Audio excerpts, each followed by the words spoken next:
تمام تعریف اس بلند و بالا اللہ کے لیے ہے جس نے پیدا کیا اور درست بنایا، جس نے اندازہ لگایا اور ہدایت دی، جس نے چارہ نکالا پھر اسے سیاہ کوڑا بنا دیا۔ میں اللہ جل وعلا کی حمد کرتا ہوں اور اس کا شکر بجا لاتا ہوں، اس کی بارگاہ میں توبہ کرتا ہوں اور اس سے مغفرت طلب کرتا ہوں۔ اس نے اپنے علم سے مخلوق کو پیدا کیا، اس کے لیے روزیاں مقدر کی اور موت کے وہ اوقات مقرر کیے جن سے ایک گھڑی نہ وہ آگے جا سکتے ہیں نہ پیچھے۔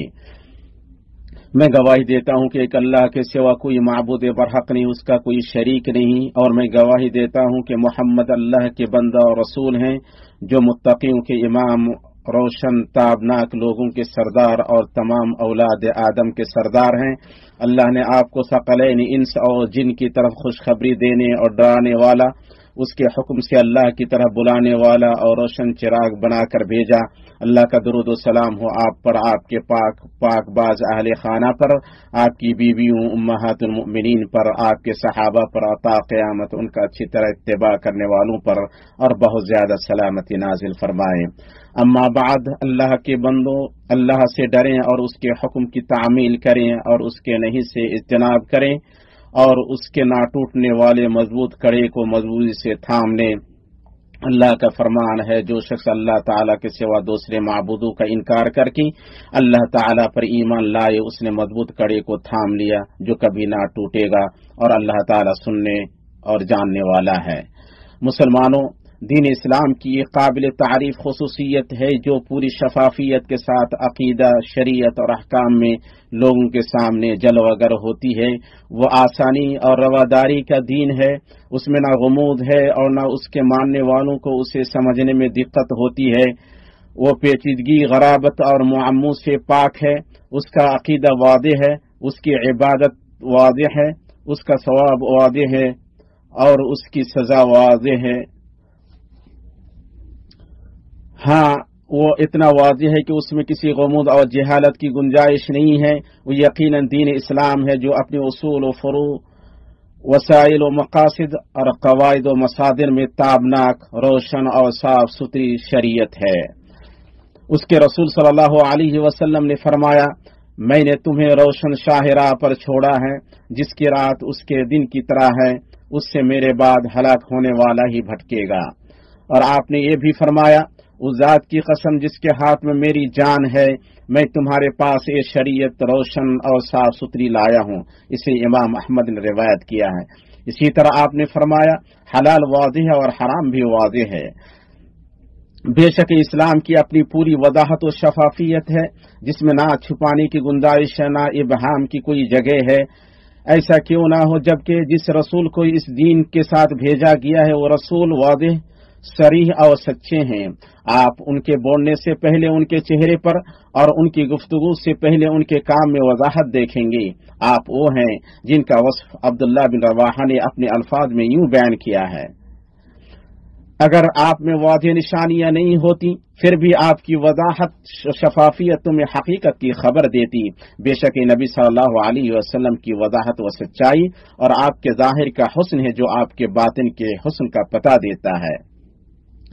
صحیحین میں ہے کہ نبی صلی اللہ علیہ وسلم ایک رات اپنی جائے اعتکاف سے اپنی بیوی صفیہ کو ان کے گھر تک پہنچانے کے لیے نکلے کہ وہاں سے انصار کے دو آدمیوں کا گزر ہوا۔ جب انہوں نے نبی صلی اللہ علیہ وسلم کو دیکھا تو وہ تیز چلنے لگی۔ آپ نے ان دونوں سے فرمایا، ٹھہرو، یہ صفیہ بنت حیی ہیں۔ یہ سن کر ان دونوں نے کہا، سبحان اللہ، اے اللہ کے رسول۔ آپ صلی اللہ علیہ وسلم نے فرمایا، شیطان ابن آدم میں خون کی طرح دوڑتا ہے، مجھے خدشہ ہوا کہ کہیں وہ تمہارے دلوں میں کوئی شر یعنی غلط فہمی نہ ڈال دے۔ اللہ کے بندو، اس حدیث میں آپ صلی اللہ علیہ وسلم کی صحیح وضاحت ہے کہ آپ نے وقت پر حقیقت ظاہر کر دی تاکہ غلط فہمی اور بدنام کرنے والی شک کا راستہ ہی کاٹ دیں۔ سنن ابی داؤد اور نسائی میں ہے کہ نبی صلی اللہ علیہ وسلم نے اپنے دل میں ارادہ کیا کہ آپ کے کچھ صحابہ اس آدمی کے ساتھ کچھ کریں جو آپ صلی اللہ علیہ وسلم سے بیعت کرنا چاہ رہا تھا۔ جب آپ صلی اللہ علیہ وسلم نے انہیں اس پر سرزنش کی تو انہوں نے کہا، اے اللہ کے رسول، ہم نہیں جانتے ہیں کہ آپ کے دل میں کیا ہے، آپ ہمیں اپنی آنکھ سے اشارہ کر دیے ہوتے۔ آپ نے فرمایا، کسی نبی کے لیے مناسب نہیں کہ اس میں آنکھوں کی خیانت پائی جائے۔ امام ابن قیم نے کہا یعنی نبی صلی اللہ علیہ وسلم کا ظاہر آپ کے باطن کے خلاف اور آپ کا راز آپ کے علانیہ کے خلاف نہیں ہوتا ہے۔ جب آپ صلی اللہ علیہ وسلم اللہ کا فیصلہ اور حکم نافذ کرتے تو اس کا اشارہ نہیں کرتے بلکہ اسے واضح کرتے اور اس کا اعلان و اظہار کرتے۔ اللہ کے بندو، واضح رہنا چہرے کا جمال، گفتار کی خوبصورتی، دل کی صفائی، اختلاف کے وقت سنجیدگی اور گفتگو میں سچائی ہے۔ آدمی کا دوسروں کے ساتھ واضح رہنا، اس کی ثابت قدمی اور لوگوں میں اپنا اعتماد پھیلانے کا ایسا ٹھوس قاعدہ ہے کہ اس سے بے نیاز نہیں ہو سکتا۔ وہ اس کی وجہ سے اس بات سے نہیں گھبراتا ہے کہ اس کی وضاحت پسندی سے سادہ لوگ ناراض ہو جائیں گے، بلکہ کیونکہ اسی وقت وہ اصحاب عقل و خرد کی رضامندی بھی حاصل کرتا ہے، اور اعتبار عقل مندوں کا ہوتا ہے گرچہ ان کی تعداد کم ہو، نہ کہ نادانوں کا گرچہ ان کی تعداد زیادہ ہو۔ اللہ کے بندو، وضاحت پسندی میں صراحت کا معنی پایا جاتا ہے اور تکلف و تصنع سے دوری۔ وضاحت پسندی ایک کھلی کتاب ہے جسے ہر کوئی پڑھ سکتا ہے، وہ ہر اس شخص کے لیے کھلا دروازہ ہے جو اپنی عقل اور خرد کے ساتھ داخل ہو، وہ اصلی بنیاد ہے اور غلط فہمی، دوہرے پن اور علیحدگی کے خاتمے کے اسباب میں سے ہے۔ اللہ آپ کی نگہبانی کرے۔ وضاحت پسندی غموض کی دشمن ہے جس میں دوہرا معنی نہیں ہوتا ہے اور نہ فضول لوگوں کو غام شخصیت کے حقائق جاننے، اس کے طلاسم کو کھولنے اور اس کے ساتھ تعامل کی کیفیت میں سختی برتنے پر مجبور کرتی ہے۔ وضاحت پسند آدمی آسان صحبت کا ہوتا ہے، اس کا ظاہر اس کے باطن کی ضد نہیں ہوتا ہے، اسے اکثر لوگ سمجھتے ہیں اور اس سے مانوس ہو جاتے ہیں، وہ نرم پہلو ہوتا ہے، ایسا لبادہ نہیں اوڑھتا ہے جو اسے لوگوں سے دور کرے اور ان سے قریب نہ کرے۔ وضاحت پسند آدمی اپنی ذات اور لوگوں کو دیکھتا ہے، برخلاف پر اسرار انسان کی وہ صرف اپنے آپ کو دیکھتا ہے، اس لیے آپ اسے اپنی زندگی میں انتخابی اور اپنے مقاصد میں وحشی پائیں گے۔ وہ بسا اوقات اس چیز کو دشمنی کی آنکھ سے دیکھتا ہے جسے رضامندی کی آنکھ سے دیکھنا چاہیے، اور اس کے برعکس جس چیز کو دشمنی کی آنکھ سے دیکھنا چاہیے اسے رضامندی کی آنکھ سے دیکھتا ہے۔ وضاحت پسند آدمی کو اپنے چہرے پر نقاب کی ضرورت نہیں ہوتی ہے کہ اس سے لوگوں کی نظر متوجہ کرے، نہ اسے دستانے کی ضرورت ہوتی ہے کہ اس پر لوگوں سے مصافحہ کرے، بلکہ وہ ایک چہرہ، ایک دل، ایک اصول اور ایک اخلاق کا ہوتا ہے، کیونکہ وضاحت سے اس کے اور دوسروں کے تعلقات برقرار رہتے ہیں گرچہ ان کے درمیان اختلافات واقع ہوں، کیونکہ وضاحت ہر اس شگاف کو بند کرنے کی ضامن ہے جس سے شک اور غلط فہمی داخل ہو سکے، اور اس کے برعکس اس کے اور دوسروں کے رشتے ختم ہو جاتے ہیں جب ان پر غموض اور ابہام طاری ہو جائے، کیونکہ ان میں مذکورہ چیزوں کی ضرورت ہوتی ہے، اس لیے کہ لوگ پراسرار آدمی سے نفرت کرتے ہیں، انہیں پتہ نہیں چلتا ہے کہ وہ خوش ہے یا ناراض، وہ محبت کرنے والا ہے یا نفرت کرنے والا، وہ شکر گزار ہے یا ناشکرا، وہ فرما بردار ہے یا نافرما۔ لوگ کسی سے تبھی ڈرتے ہیں اور اس کے بارے میں حیران ہوتے ہیں جب اس کی شخصیت میں غموض پاتے ہیں، اور جب اس کی شخصیت پر اس کا ظاہر واضح ہوتا ہے تو اس پر لوگوں کا اطمینان اور اعتماد بڑھتا ہے، اور دوسروں کے ساتھ آدمی کی وضاحت اس بات کی علامات میں سے ہے کہ وہ لوگوں کو جیتنے میں کامیاب ہوتا ہے، انہیں ہارنے میں نہیں، اور ان کی نظریں اپنی طرف متوجہ کرنے میں کامیاب ہوتا ہے، انہیں اپنے سے پھیرنے اور اپنے تئیں ان کی احتیاط برتنے میں نہیں، کیونکہ غموض ایسی آلودگی ہے جو لوگوں کے شعور کے ساتھ کھیلتی ہے، اور کھلواڑ بذات خود ایک اخلاقی عیب ہے۔ اللہ ہمیں اور آپ کو اس کی آفتوں سے پناہ دے۔ اس لیے مسلمان پر واجب ہے کہ اپنے اقوال میں واضح ہو تاکہ کلمہ اور اس کا مفہوم واضح ہو اور کسی غلط تعویل کو روکا جائے، کیونکہ عقلیں مختلف ہوتی ہیں اور الفاظ قابل احتمال ہوتے ہیں۔ اسی طرح اس پر واجب ہے کہ اپنے افعال میں واضح ہو، یہ اس کے لیے فضیلت تعریف کا سبب ہوگا، اور اس بات کی کوشش کرے کہ اس کا لوگوں کے پاس جانا لوگوں کے پاس سے اس کے واپس آنے کی صورت سے مختلف نہ ہو، اور اس کا لوگوں کے بیچ حاضر ہونا ان سے غائب رہنے کی حالت کے خلاف نہ ہو۔ وضاحت پسندی سچے انسان کا شعار ہے، کیونکہ اس میں ظاہر و باطن یکساں ہوتے ہیں۔ شاعر کا کہنا ہے جس کا ترجمہ یہ ہے، تم لوگوں میں ایسا باطن والا نہ بنو جو اپنی فطرت میں تمہارے ظاہر کے خلاف ہو، اور تم خیر خواہ کی صحبت اختیار کرو کہ اس سے تم خوش رہو گی، کیونکہ جب وہ تمہاری رہنمائی کرے گا تو اس میں وضاحت ہوگی۔ اللہ کے بندو، آپ جان لیں کہ آدمی میں وضاحت دائمی ہو، استثنائی حالت میں نہ ہو۔ اسی طرح یہ قابل افسوس ہے کہ وضاحت پہلے نہ ہو کر بعد میں ہو، کہ غموض اور مجاملات کی قبر میں مدفون رہنے کے بعد اسے